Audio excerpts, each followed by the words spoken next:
ዝቅ ማለት ከበደ። ይሄ ቤተክርስቲያን ስንገኝ ምናምን መሬት እያስነኩ ዝቅት አይደለም። የእውነት ዝቅታ ከልብ የሆነ ትትና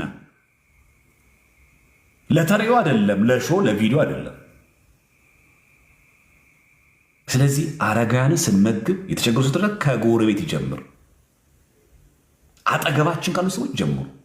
ነገ ስቅለት ስትሄዱ ረዳት ከሌላቸው ጓደኞቻችሁ ጋር አብራችሁ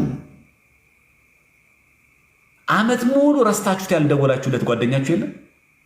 እየፈለጋችሁ ላግኝህ እያሉ የሚያማክሩ መንፈሳዊ ነገር ኖሮ እኛ ያጣን አልገኛላቸው። እስቲ ከነሱ ጋር ነው ነገ ስቅለት። እሱ ከወንበሮች ጋር ተሰቅሎ የለ እኛ ምንንቃቸው ሰዎች ጋር እስቲ እንሰቀል። እኛ ነው እስቲ ነገ ከከበሩ ሰዎች ጋር አይደለም። 10 ሰዓት ሲሆን ትልቅ ምንጣፍ ይዘን ሄደን ከነፍራሽ ጋር ይዘን አይደለም። ፍራሹን ተዉትና ተራሱንም ተዉትና እስቲ ነገ ይቆርቁረን።